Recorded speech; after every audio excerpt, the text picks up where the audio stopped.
Hello, hello. Welcome to the 24th episode of the Veggies Abroad Vegan Travel Podcast with the chief veggie pusher, myself, Rebecca Gade Sawicki. Some of you may already be familiar with Veggies Abroad, but for those of you who aren't, we're a full-service vegan travel company that offers custom planning services, small group trips, a helpful blog chock full of just about everything a vegan or veg-curious traveler could need, and this podcast. With this podcast, I hope to bring you guys the inside scoop on what vegan, vegan-friendly, and eco-friendly businesses are doing in the wide world of travel. So I'm a bit delayed with this episode because after finishing our vegan tour to Bali, I brought home a very nasty souvenir, a bacterial infection. I'll say I am glad that it happened after the trip and not during, but man, I hope that is the first and last time I experience that. It's unfortunately the unglamorous and un-Instagram-worthy side of travel, but reality nonetheless. So because of it, everything has been delayed about a week. But I think I'm finally starting to get my act together and working on lining up the remaining podcasts for the rest of this year. Can you believe it? For the rest of this year. This year is really only 2 more months, which blows my mind. It's crazy.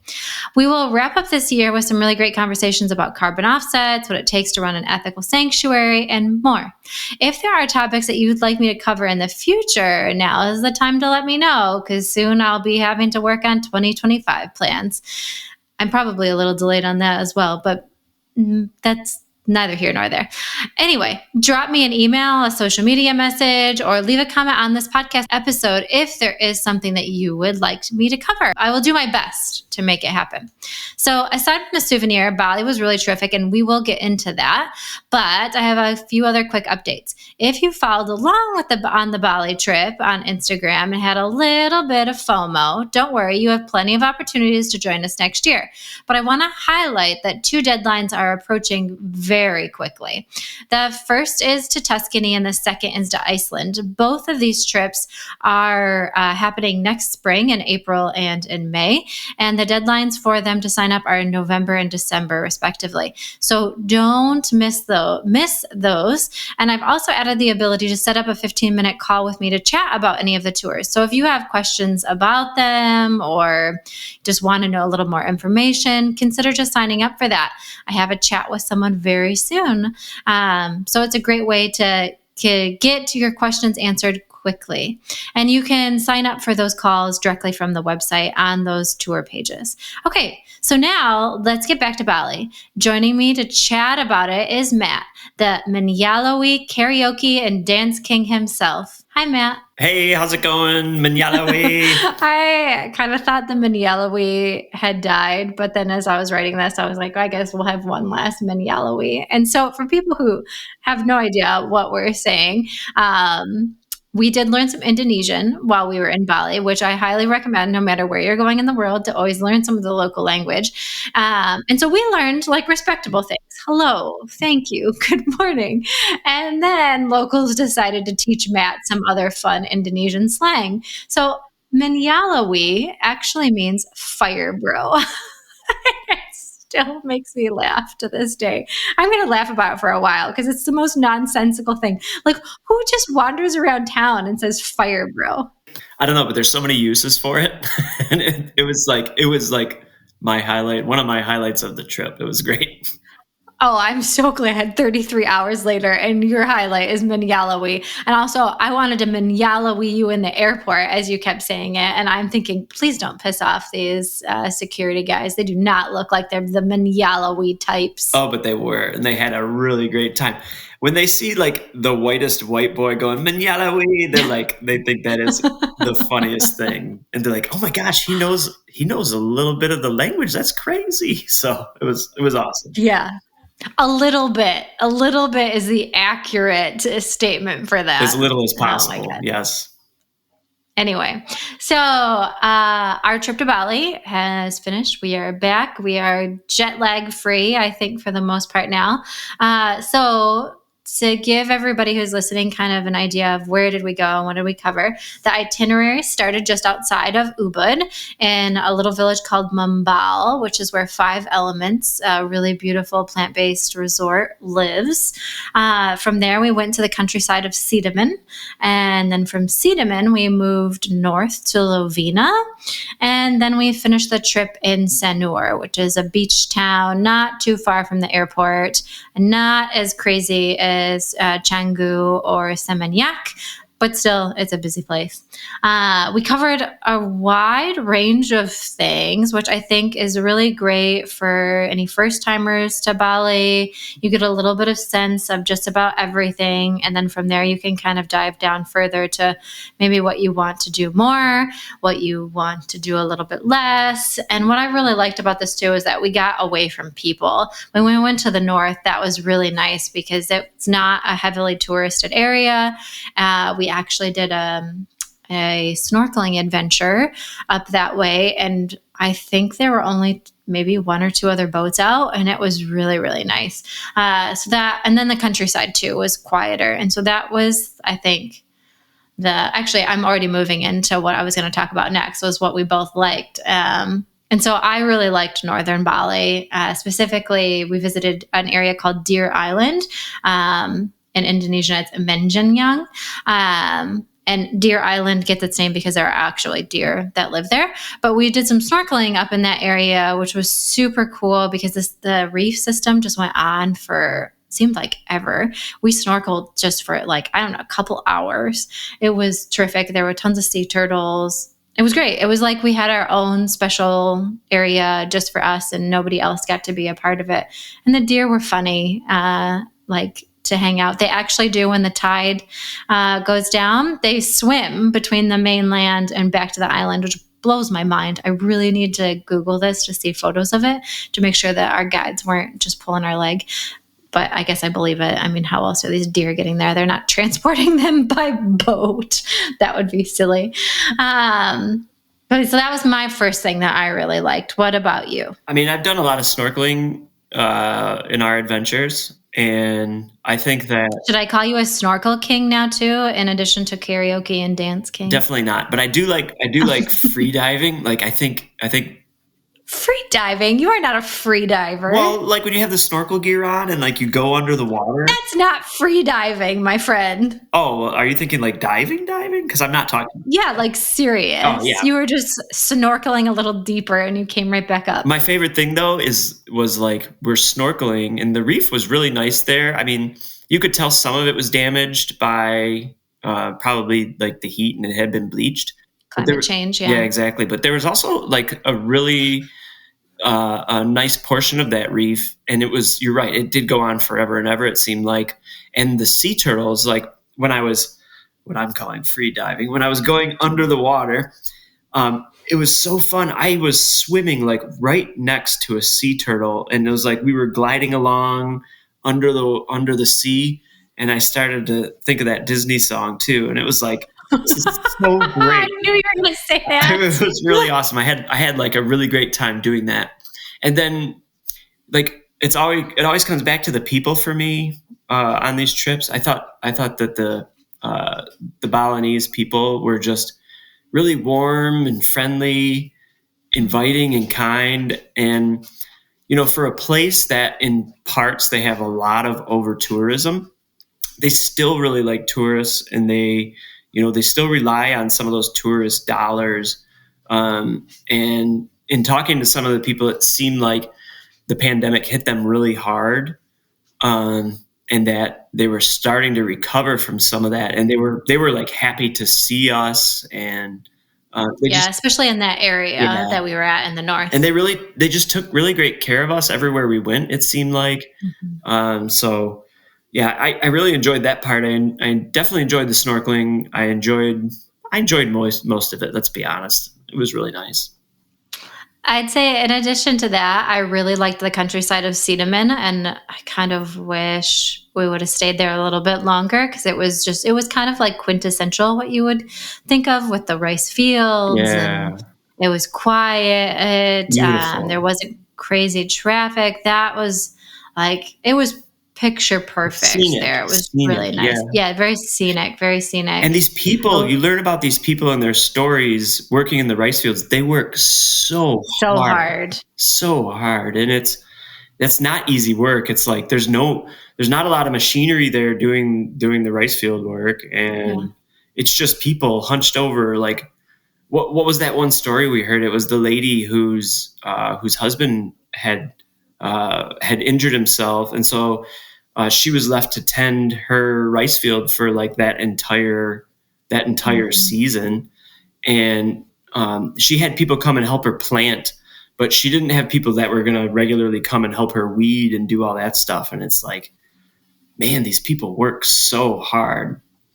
Yeah. And it's really cool. do. On the other side, also very interesting to know that like the Balinese people, they own the entire island. They own all that land. They lease it to like these hotels, and they lease a lot of this land, but most of it is owned by the Balinese people. I thought that was really cool and interesting.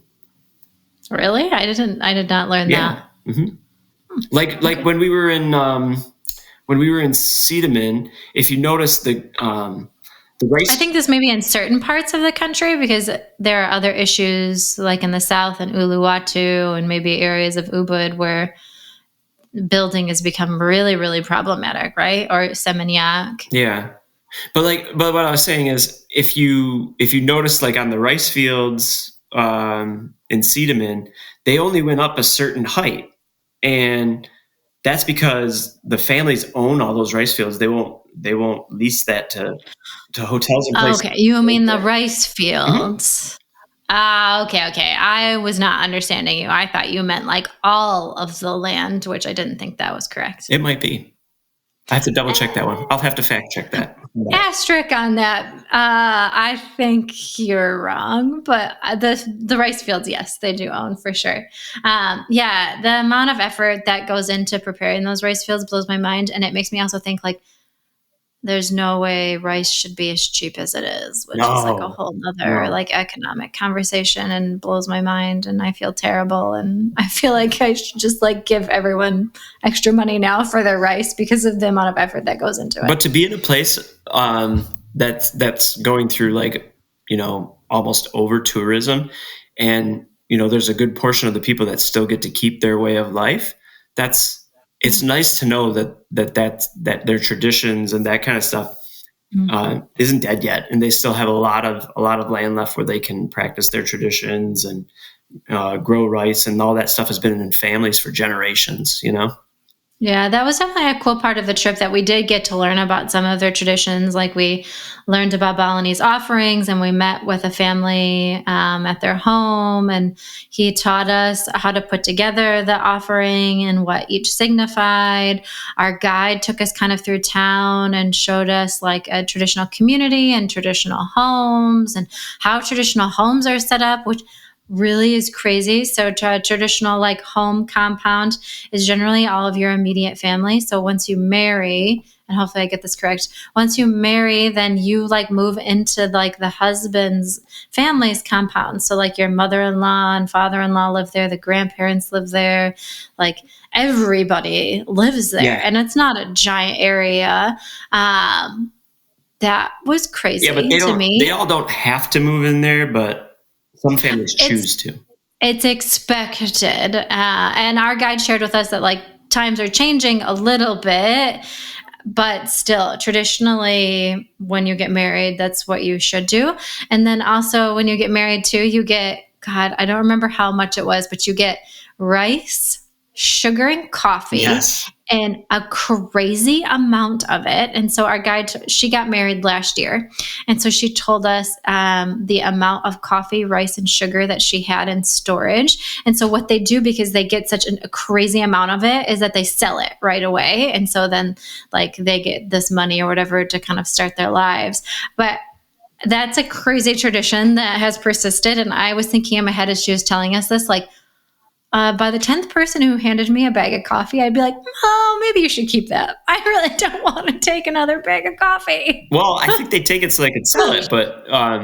True, yes. And when you look at the compound, I thought the other part that was I don't want to say funny, but it was interesting, is that one of the houses within their compound is like the nicest house, and they use it as like the betrothal suite.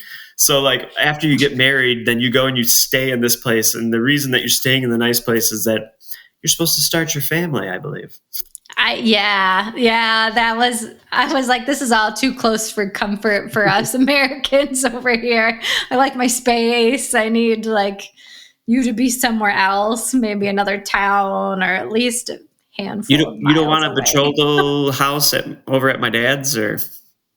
No, I sure don't. I don't think your dad wants a betrothal house over on his property either, but we can ask him. I'd really love to see his face. Let's just pass. Let's pass on that one.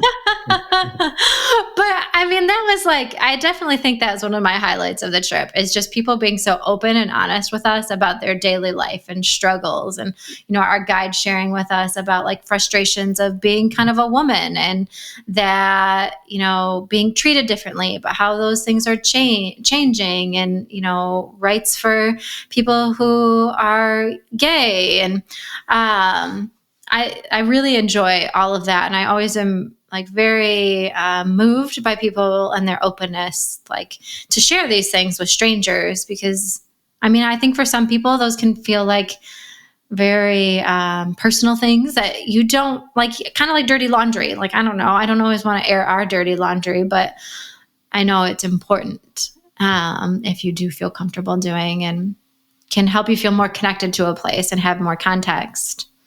I also enjoyed our hike up Mount Batur. I mean, oh yes, it was really, really early. I know that we had to be up at 2 in the morning, or? Oh, no. The alarm went off at 1:50, and we had to be in the lobby with everybody else at 2 a.m. And so the entire group did not take part in this activity because of the early morning. And also it is a more challenging hike. I really liked Mount Batur too. When the alarm went off, I did not like Mount Batur.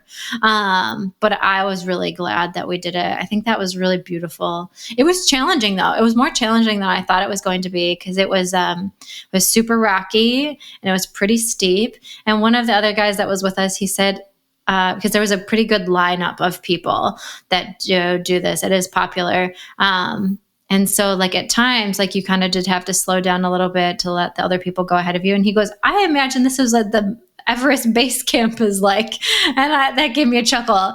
And I was like, no, I will never do that. I'll never do that. I think he might have said like 1,000 people a day sometimes. Yeah, I can definitely Mount Batur to go and watch the sunrise. It's kind of like a, I don't know if you want to call it a pilgrimage, but it's just a thing that they regularly do there.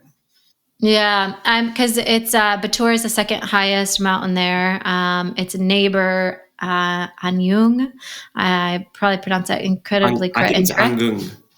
Angun is the highest. You can also hike up that one as well, but it is even more challenging. So I guess if you are an avid hiker and you'd like to hike, go to that one.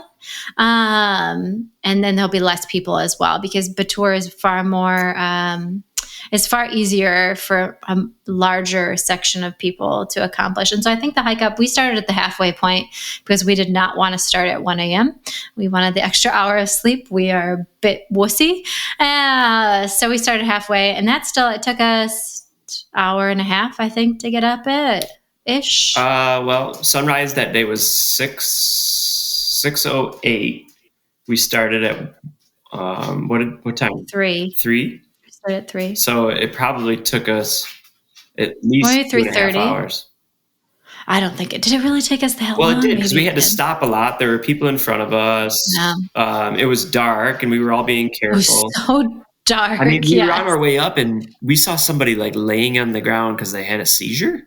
Yeah. And I mean, I think that's a really good, like, I know this sounds really cool and like you want to see the sunrise, like, but please like take note of your abilities, because it is challenging. It is super dark. It's not a walk in the park. So if like you haven't done any exercise in 20 years, like this is not the activity for you. So you could easily, get hurt, and spraining an ankle or having a seizure on the side of a mountain is not great. Yeah. And I don't remember what the exact elevation was, but it's not like you're not like climbing the face of a mountain, but you're going pretty much straight up. I mean, Yeah. and you have to do some scrambling over some rocks. I mean, you're not rock climbing per se, but it's just kind of like more difficult hiking, I would say. Yeah, I was sorer than I thought I was going to be. I got a really good Beyonce butt workout. I would mention the one other thing that you didn't really partake in that I really enjoyed at Five Elements. The pool that they have there was spectacular. It was it was only 5 feet deep. It was right on the river, and I liked getting up really not super early in the morning, but I'd have my workout and I'd go to the pool, and there'd be no one there. It was just a really peaceful setting to just kind of be there and just zone out and really just relax. It was really nice. I saw a big monitor lizard, like a giant lizard, climb a rock in that river. And it was really cool. And it's definitely one of those experiences that for me, I won't forget that. Yeah, Five Elements was a highlight for me as well too. I wish that we'd had extra time there. I wish that I had built in some time just to kind of chill out. Because I mean, for me, I'm working, and you guys, I'm glad you all got to enjoy it and do other things. But it's sometimes a bummer going to places like that, and you're like, I just want to stay here a little longer and do nothing but stare at the tropical vegetation. I did convince you to get a massage there though, and I think those were really great. Yeah, that was nice. That was all very nice. That is a really, really, really, really, really special place. I highly recommend anybody who is looking for something special to go there. Their food was fantastic. So great, yeah. The people were so nice. The activities were really great and just special. And they have a lot of environmental priorities. It's a lovely, lovely place. I can't say enough good things, I don't think, about it, really. Is there anything else that you really enjoyed? I mean, I think we hit the highlights. What about things you didn't really love?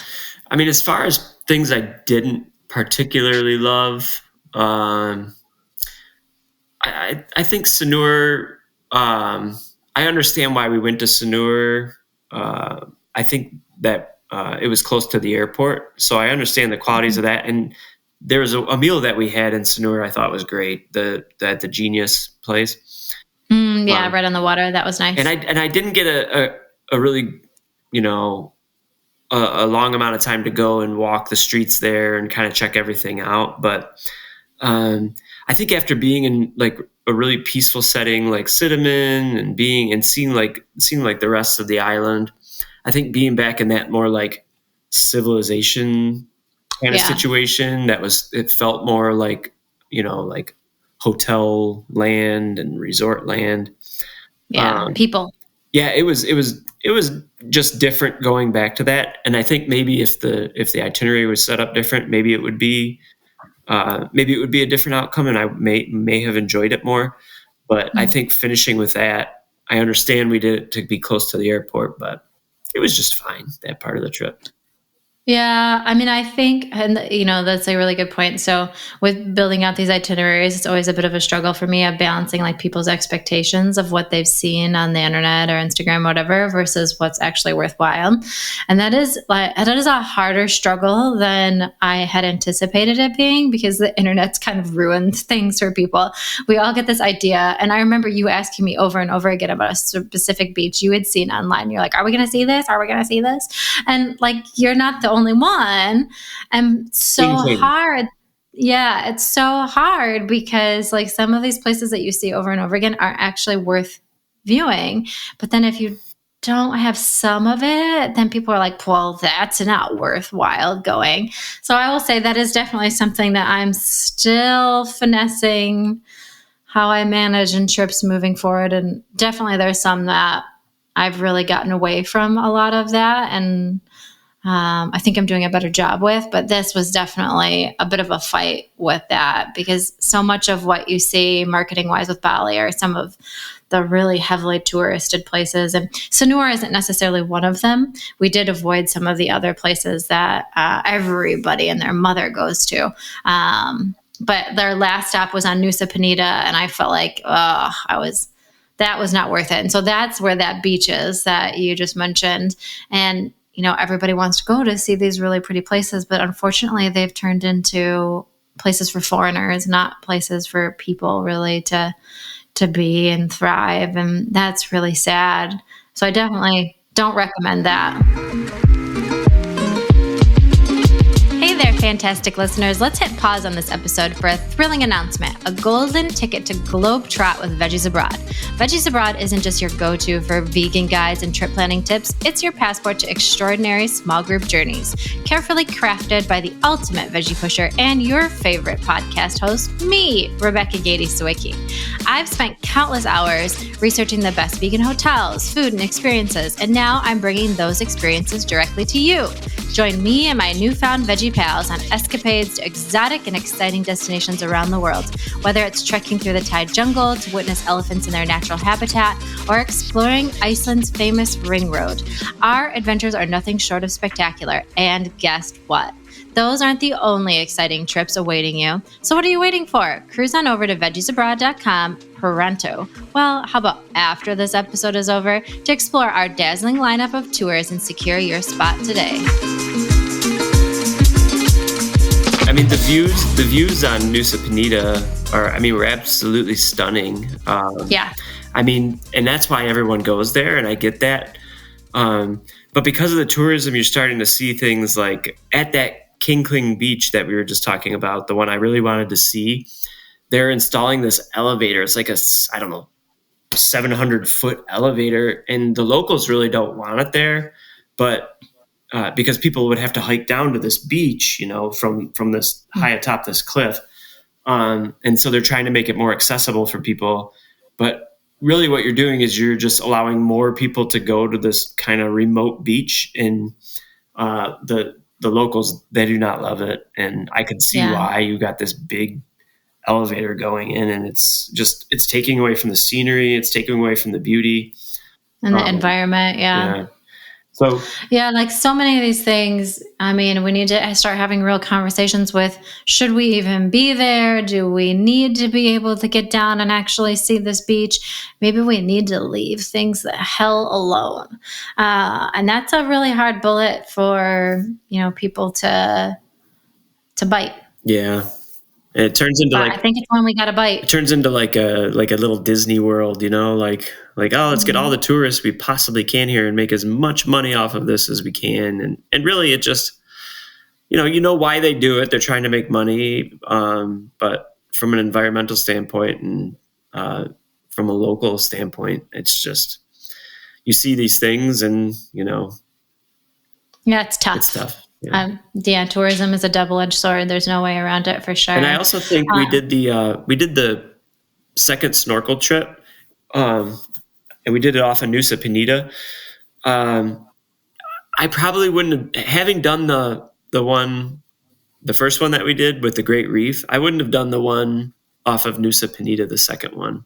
I didn't think that one was as great, and I think I went in the water once, and I think after that I was like, it's rocky here. It's not the same. I'm not really seeing a lot of fish. This is more like, let's just get out and swim. Yeah. Other people really liked it because they did like the swimming there, which I think is fine. I think, these are the hard things. Like some things are going to appeal to some people and some things want to appeal to others. I didn't love that one either because we just had such an amazing time on the other one. But what was fun is that since I didn't actually get into the water at all at that point, we then used that time to have a dance competition, which was extraordinarily fun and a highlight that I will not forget. So we did make the most of it for sure. We always fun. And the other thing too, I think maybe spending more time in the countryside. Actually, I think I already said that, but it bears repeating. If you like nature, if you like, to really talk to people, I think spending more time there, getting out of the city, getting away from scooter land, which like that leads me to things that were surprising. The traffic. I knew traffic was bad, but oh my God, is that next level bad? There are way too many scooters, the roads and things. So our guide was talking about like they're going through an election right now, and they're kind of ticked and, you know, struggling to decide who to vote for because there have been a lot of campaign promises that haven't been met. You know, surprise, surprise. It happens everywhere around the world, unfortunately. And so like, you know, one of their big issues is managing, one, tourism, two, roads. Like the infrastructure for roads is wow, it's crazy. There aren't really good words to describe it. The roads aren't in great shape. There's only one like highway in the south. And so getting around takes an enormous amount of time. I remember when we first got there, we had like 4 miles to go to get to where we were going. And it took almost an hour. And I thought, we are never getting out of this car. And if you go near Ubud, and Ubud is actually quieter than like Canggu or Seminyak, but quieter is not the appropriate word. There's just like less people. But when you see the traffic there, I don't know how it's possible because we just sat in traffic. At one time, we took a Grab. Grab is the Uber of Asia, into town to eat. And a ride that should have taken like, I don't know, 25 minutes took almost an hour. And so we got out at one point and just walked the rest of the way. I remember the Grab driver was like, "Are you really sure? Like you've got a kilometer left to go." And I was like, "It's fine. I will walk multiple kilometers. I'm not going to sit in the car anymore. And you need to get out of this too." He was happy. Like that. He was happy that we did that though. I'm sure. I gave him a big tip and I was like, "Go find somebody else. Like get out of this nonsense. Like this isn't good for any of us."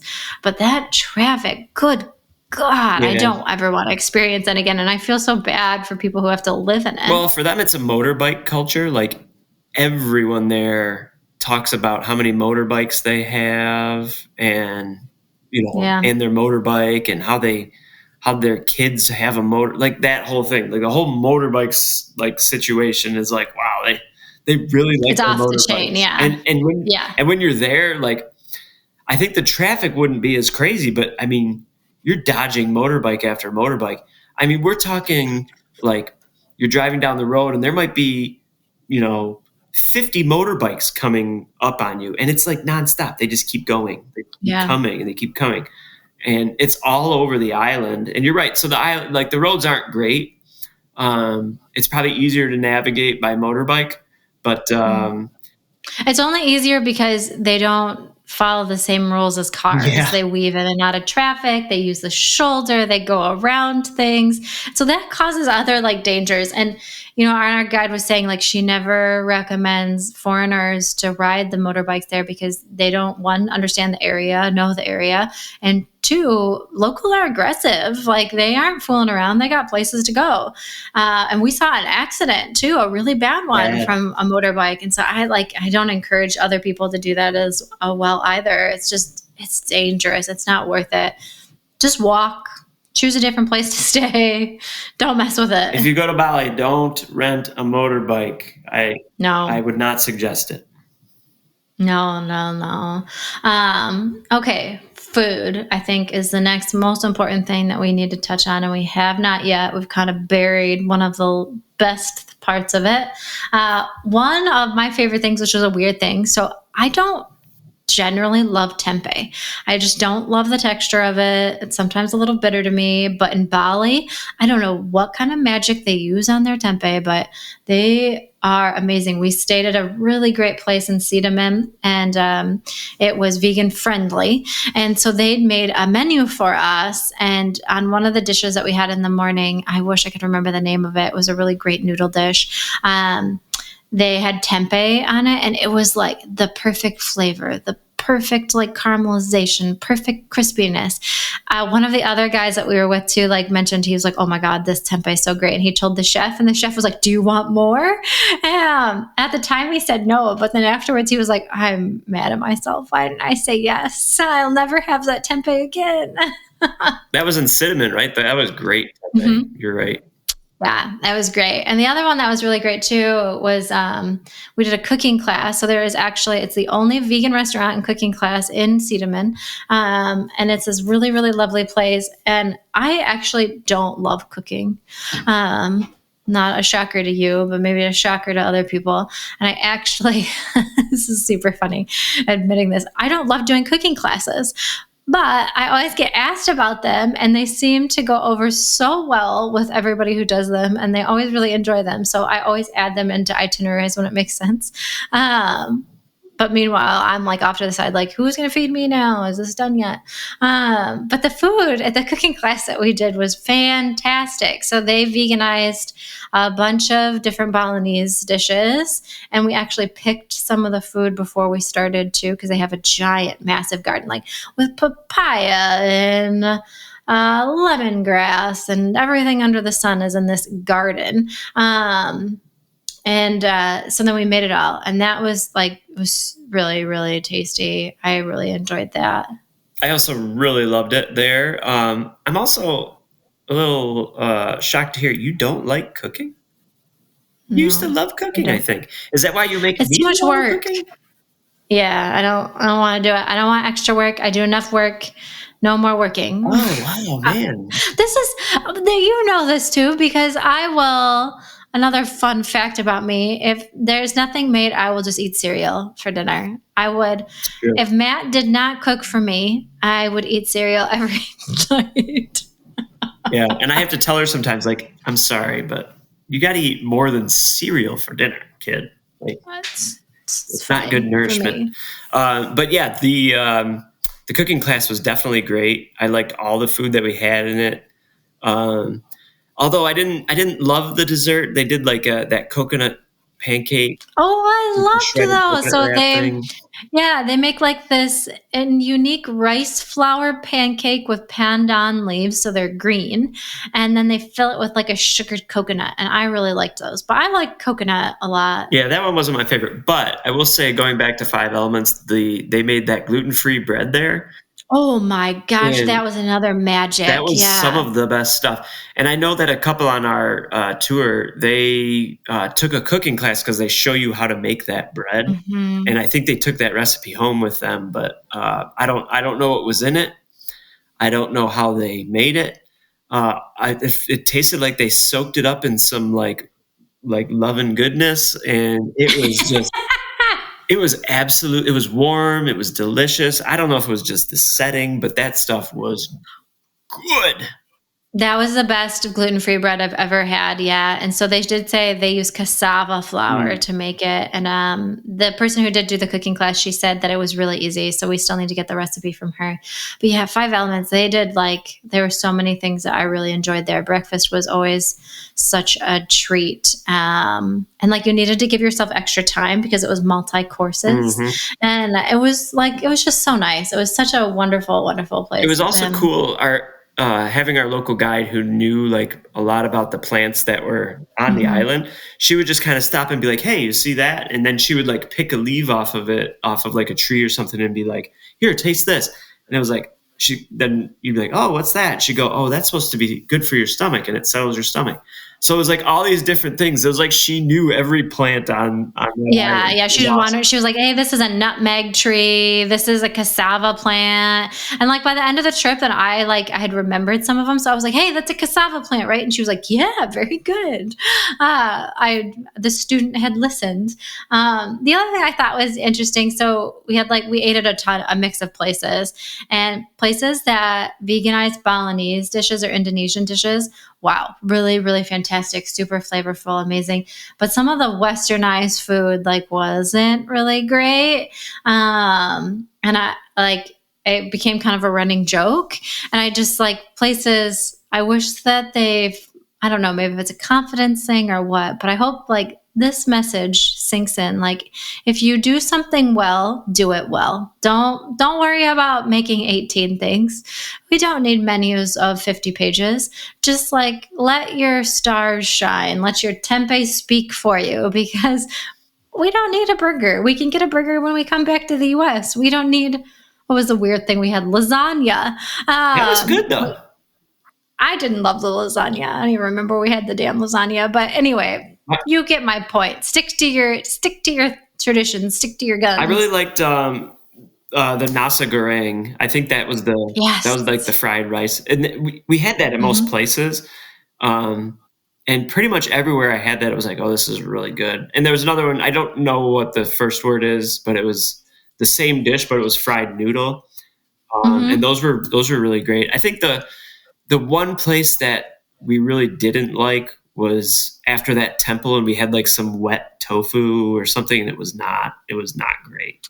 Yeah, we ate at a place like kind of in the middle of nowhere, and that was an adventure in and of itself. It was an interesting place. It was. And they did really try. They created a vegan menu, and they gave it the old college try. But this is another one. Like they tried to make more Western type things. Like ribs, right? Yeah, they had a rib dish, which was hilarious. It was the funniest looking thing I've ever seen. But I think a couple of you got like just tofu and tempeh, and I think that was like, just stick with that. Stick with your tofu and tempeh, people. Don't worry about making ribs. Even their tofu and tempeh wasn't super great, though. Oh, well, sorry to them. Yeah, I know. Anyway. We won't talk about that one. And then the other one that I really liked, we went to in Ubud, was a place called Zest, which was like up on a little hill. And it was like a super eclectic vibe. It was kind of a mix of like if Anthropology had a restaurant. Super, super fun place. Really pretty. I wish we could have gone there more than once because it had like such a diverse menu. The menu was amazing, yes. Yeah, that place was super cool. I'm glad that we were able to make it there because we were also there during a holiday. And so that kind of screwed up the openings of some places. And so we got lucky and it was open like on our final day there. So yeah, highly recommend that. I think I have to touch on the ambiance there. Oh, okay. My Anthropology description isn't good enough. So they have a live band there, and what I would describe as bohemian hipster people It was like walked into the place and they heard them singing, and this happened like with 2 or 3 different groups of people. They're like, oh, hey, can I sit in like this next set? And then they like would pull up whatever song they could find. And then the band had like a lead singer guy, and he'd be like, oh yeah, great, brother. Like, so great to see you. And then like they would start playing like, I think they played Coldplay, The Scientist or something, or Fix You or whatever. And then like they would, like this person that was there was like all of a sudden just singing with this band. And then someone else walks in and like, oh, well, I want to sing one too. And then like they're all singing. And at one point it was just chanting. So it was not chanting. I think this is a bit of a tall tale that you're telling. Maybe yes, not. It was a very communal vibe. It was communal for sure. Good call. They had a very nice dessert.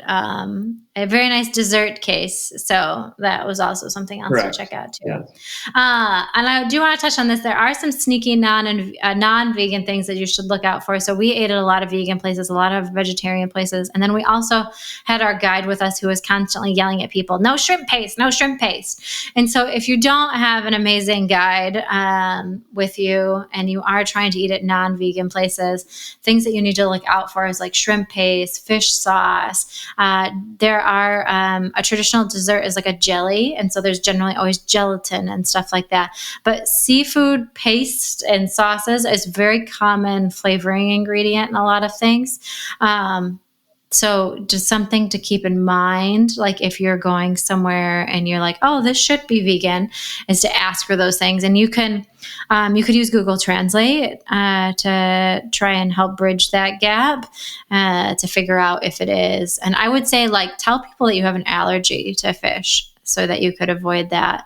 Because one thing that I've learned too, and this is not just in Bali, is that if people don't see like the animal ingredient, like chunks of chicken or chunks of fish, then they're going to think, oh, okay, this is safe for them because it's meat free. But that's not really the case.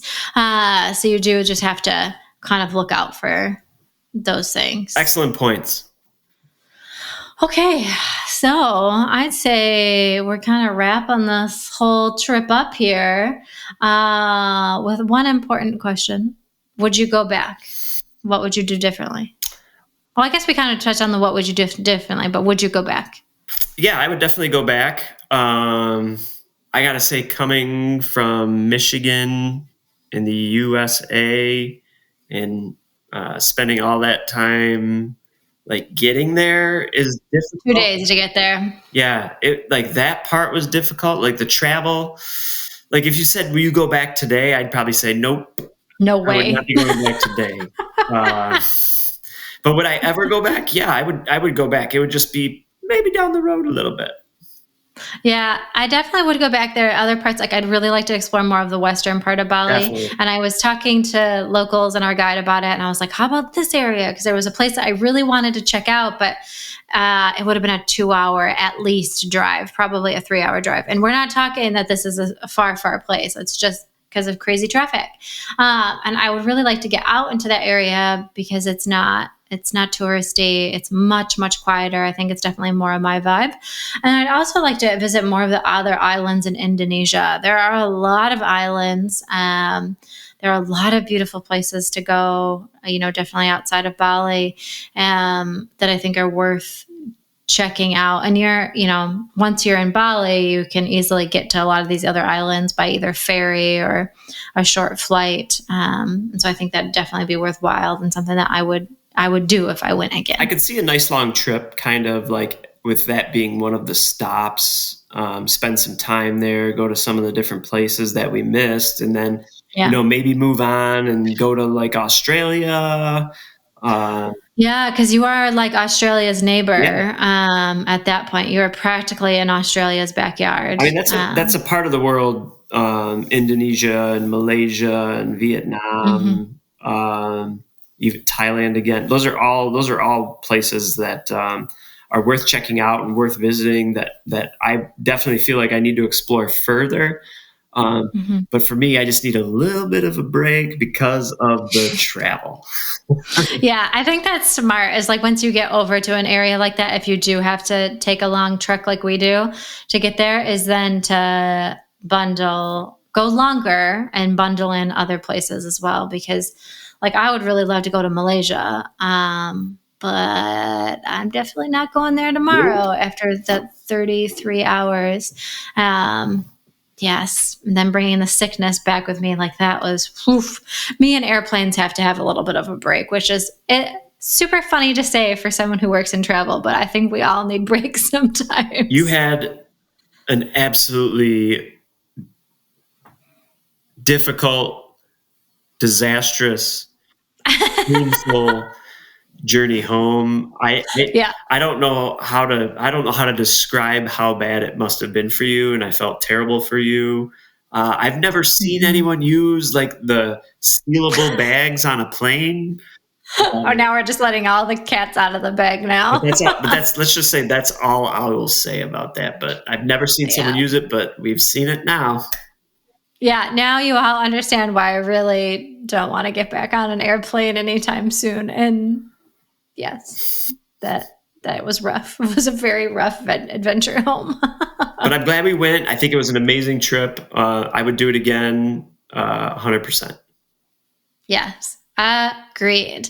Any last final thoughts about Bali to leave people with? I don't think so. I would just say that whenever you go somewhere, try and learn a bit of the language. Manyalawi. Oh, yes. You had to get the Manyalawi back in there. Okay, either Manyalawi, yes, one last time.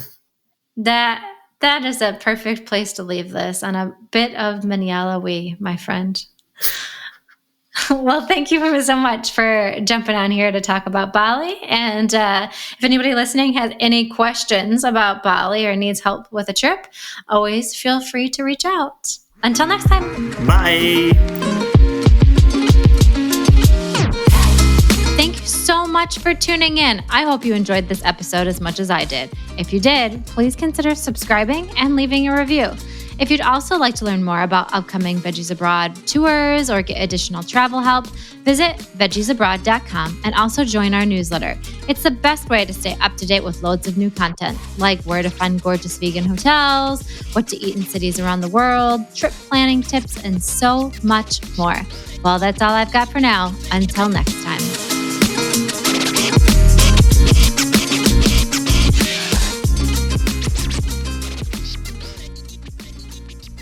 Manyalawi.